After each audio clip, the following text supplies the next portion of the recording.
एक मिनट, इतने पैसे कहां से आए तुम्हारे पास? हुँ? सच बोलो। सीरियल लक्ष्मी निवास में घर का माहौल पूरी तरह तनाव में बदल गया है। जी हाँ, विवेक राधिका से ऐसे सवाल कर बैठता है जो ना सिर्फ राधिका को बल्कि पूरे परिवार को चोट पहुंचाते हैं। वो राधिका की कमाई पर शक जताता है और पूछता है कि आखिर वो इतने पैसे कहां से लाती है और क्या काम करती है। सुनकर निवास काफी गुस्से में आ जाता है और तुरंत राधिका का साथ देता है, लेकिन इन सब बातों का असर राधिका पर गहरा पड़ता है और वो अंदर से पूरी टूट सी जाती है। अब ये देखना होगा कि राधिका इस मुश्किल घड़ी में खुद को कैसे संभाल पाएगी या कहानी में आएगा कोई नया मोड़। मुझे नहीं लगता कि ये तुम्हारी मेहनत की कमाई है। इतनी सी नौकरी करती हो और इतना खर्चा अफोर्ड कैसे कर लेती हो? हाँ, मुझे ऐसे क्यों देख रहे हैं? हाँ? अगर कोई बात सही ना लगे तो घर वाले सवाल तो कर ही सकते हैं ना, वही कर रहा हूं। राधिका, इतने पैसे कहां से आए बताओ मुझे। नहीं है, ये सारे सवाल तो आपने करने चाहिए ना इसे। आप माँ बाप हो, एक कुंवारी बेटी के, आपकी जिम्मेदारी है। आपको चिंता होनी चाहिए कि कहां गुल खिला कर आ रही है, कहां से पैसे ला रही है इतने। माँ, प्लीज शांत हो जाओ। मैं भैया को जवाब देती हूँ।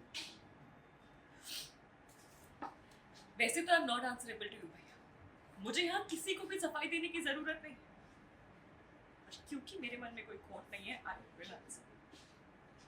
ये एक एक पाई मैंने मेरी मेहनत से कमाई है। टैक्सी के पैसे बचा के जोड़िए, खाना टाल के जोड़िए, बेफिजूल के खर्चे ना करके जोड़िए। इनमें से एक भी पैसा ना काला नहीं है, नीति और नियत से कमाया हुआ है सब कुछ। और आप भूल रहे हैं शायद, मैं लक्ष्मी और श्रीनिवास की बेटी हूं। उनके संस्कार मेरे खून में दौड़ते हैं।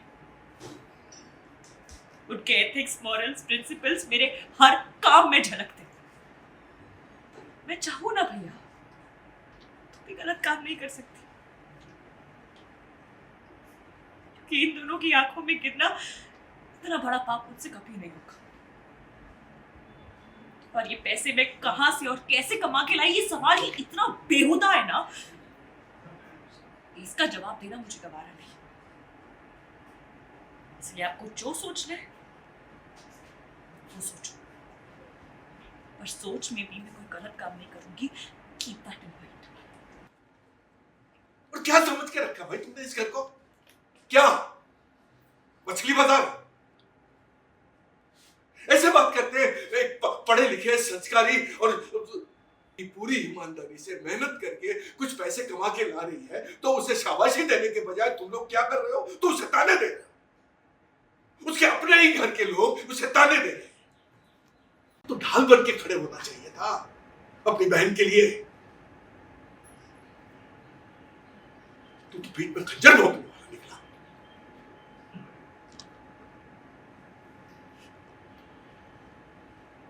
तू जा यहां से, जा।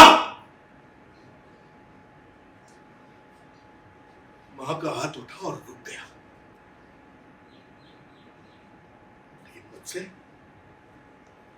इससे भी बुरा हो सकता है। ये बेटी मेरी शान है, मेरा मान है। इस लहजे में बात करी तो ये समझ लेना, उससे पहले 100 बार सोच लेना। ये हाथ एक मैकेनिक का हाथ है, मुंह तोड़ के रख दूंगा तेरा। दफा हो जाए यहां से, दफा हो जा। रेवती, अपने पति को ले जाओ यहां से, मेरी नजरों से दूर ले जाओ अभी, तुरंत।